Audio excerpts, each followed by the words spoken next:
Peradaban bangsa Yunani. Letak geografis. Wilayah Yunani merupakan wilayah maritim, artinya wilayah tersebut dikelilingi oleh laut kecuali sebelah utara yang berbatasan dengan Yugoslavia, Bulgaria, dan Turki. Sedangkan di bagian barat berbatasan dengan Laut Ionia, bagian selatan dengan Laut Tengah, dan bagian timur dengan Laut Aegea. Selain dikelilingi laut, di wilayah Yunani terdapat pegunungan kapur dengan lembah-lembah yang terjal. Kondisi ini membentuk kelompok-kelompok masyarakat yang terpisah-pisah dan mandiri. Keadaan geografis ini menciptakan bangsa Yunani kuno hidup sebagai pedagang. Walaupun tanahnya yang kurang subur, sebagian di antaranya hidup sebagai petani gandum. Asal-usul bangsa Yunani. Bangsa asli yang mendiami wilayah Yunani adalah bangsa Akaia. Beberapa lama kemudian berdatangan secara bergelombang bangsa-bangsa dari wilayah lain. ASEAN, Aeolia, Ionia, dan Doria. Sebelum kedatangan bangsa asing, Akaia telah memiliki peradaban yang maju. Di antaranya dikenal dengan nama peradaban Minos atau Minoa dan Mikena atau Mikenae. Percampuran bangsa ASEAN dengan bangsa Akaia menghasilkan kebudayaan kuno yang berpengaruh terhadap kebudayaan pada generasi berikutnya dan meluas ke berbagai wilayah di Eropa. Salah satunya adalah kepercayaan kepada banyak dewa. Perkembangan Yunani dapat dibagi menjadi 4 periode. 1. Fase pembentukan negara-negara kota atau polis yang berlangsung antara 1000 sampai 800 sebelum Masehi.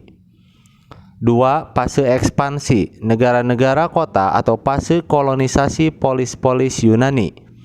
Ekspansi polis-polis Yunani ke arah barat sampai ke Italia Selatan, sedangkan ke arah timur sampai ke Asia Kecil atau Troya. 3. Masa kejayaan polis-polis Yunani 600 sampai 400 sebelum Masehi. 4. Masa keruntuhan Yunani 400 sampai 300 sebelum Masehi. Tetapi kebudayaan Yunani berkembang di luar daerah Yunani itu sendiri. Polis dan sistem pemerintahannya. Di bawah ini merupakan polis-polis yang hidup pada zaman Yunani kuno, antara lain sebagai berikut. 1. Athena. Athena merupakan polis yang menerapkan sistem demokrasi.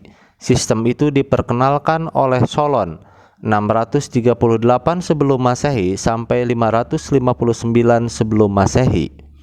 Dengan sistem itu, kekuasaan berada di tangan dewan rakyat, pemerintahan yang memberikan hak yang lebih besar kepada rakyat untuk ikut serta dalam mengontrol jalannya pemerintahan. Pada masa pemerintahan Pericles, Athena benar-benar mengalami masa keemasan. Di bidang politik pemerintahan, Athena menjadi guru bangsa Yunani. 2. Sparta. Pemerintahan Sparta didasari oleh pemerintahan yang bergaya militeristik. Pola ini diperkenalkan oleh Lycurgus tahun 625 sebelum Masehi. Pemerintahan dipegang oleh 2 orang raja, sementara pelaksana tertinggi dipegang oleh suatu dewan yang bernama Ephor yang terdiri dari 5 orang. Setiap epor memiliki dewan tua yang berusia lebih dari 60 tahun yang bertugas untuk mempersiapkan undang-undang yang diajukan kepada dewan rakyat, perwakilan dari semua warga kota. Para pemuda yang terseleksi secara fisik dan mental lantas dijadikan sebagai tentara. Sistem kepercayaan.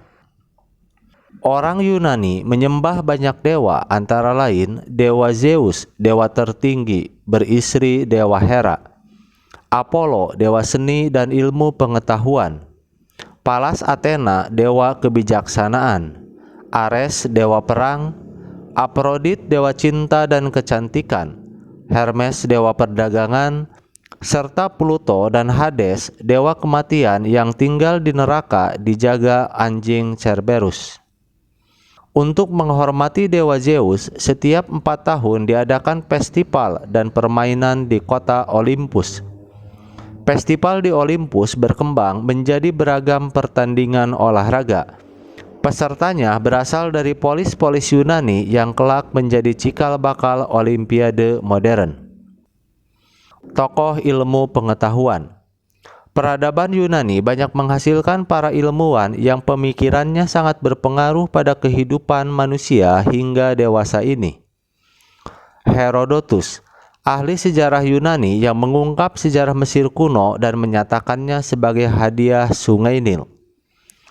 Thucydides, ahli sejarah yang menulis perang Peloponnesos. Pythagoras, ahli ilmu pasti dengan dalil Pythagoras. Jumlah kuadrat kedua sisi segitiga siku-siku sama dengan kuadrat sisi depan sudut siku-sikunya. Archimedes, ahli ilmu alam yang mengemukakan dalil Archimedes bahwa berat benda terapung sama dengan benda cair yang dipindahkan. Hippocrates, ahli kedokteran yang menulis kitab aforismen dan prognose yang membentangkan mengenai sebab timbulnya penyakit dan cara mengobatinya. Ia mewariskan sumpah dokter atau kode etik kedokteran.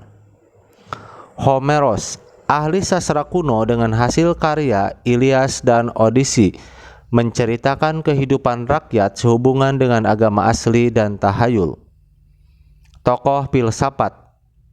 Peradaban Yunani selain banyak menghasilkan para ilmuwan juga banyak melahirkan para filsuf, diantaranya adalah Socrates, mengajarkan filsafat etika, berpikir bebas dan jujur, serta kebiasaan diskusi dan tanya jawab. Karena dianggap meracuni anak muda, ia dijatuhi hukuman mati tahun 399 sebelum Masehi. Plato, murid Socrates yang menonjol. Ajarannya terpenting adalah ide bahwa dunia yang berdiri sendiri kedudukannya lebih tinggi dari dunia yang kelihatan. Ajarannya tentang negara ditulisnya dalam buku Republika. Negara yang baik adalah oligarki, sedangkan yang jelek adalah tirani. Aristoteles mengajarkan filsafat logika. Logika memberi tuntunan dalam mengambil kesimpulan melalui cara berpikir yang runtut. Negara yang baik adalah republik konstitusi, dimuat dalam bukunya Politika. Peninggalan bangunan. Kuil dewa Zeus. Disebut juga sebagai Altis, yakni tempat pemujaan dewa Zeus yang terletak di bukit Olympus. Akropolis, kota tinggi. Terletak di area perbukitan di mana sepanjang jalan ke atas Akropolis ditempatkan arca-arca yang indah dan juga sebagai kubu pertahanan. Kemudian di bagian utamanya terdapat 2 kuil, yaitu kuil Erectum yang merupakan tempat untuk patung Dewi Athena dan kuil Parthenon yang merupakan tempat penghormatan Dewi Athena. Karya sastra. Karya sastra yang ditulis lebih banyak menceritakan tentang perjuangan atau heroik. Seperti Homerus yang mengarang Ilias penyerbuan ke Troya sekitar tahun 1194 sebelum Masehi, dan Odyssey pengembaraan Odyssey setelah perang Troya. Cerita perang Yunani dan Persia karya Herodotus. Dan cerita tentang perang Sparta dan Athena karya Thucydides. Tidak jarang pula ditemukan sastra yang berisi cerita lucu karya Aristophanes dan cerita tragedi karya Aeschylus dan Sophocles. Demikian pertemuan untuk hari ini. Terima kasih, mudah-mudahan ada manfaatnya.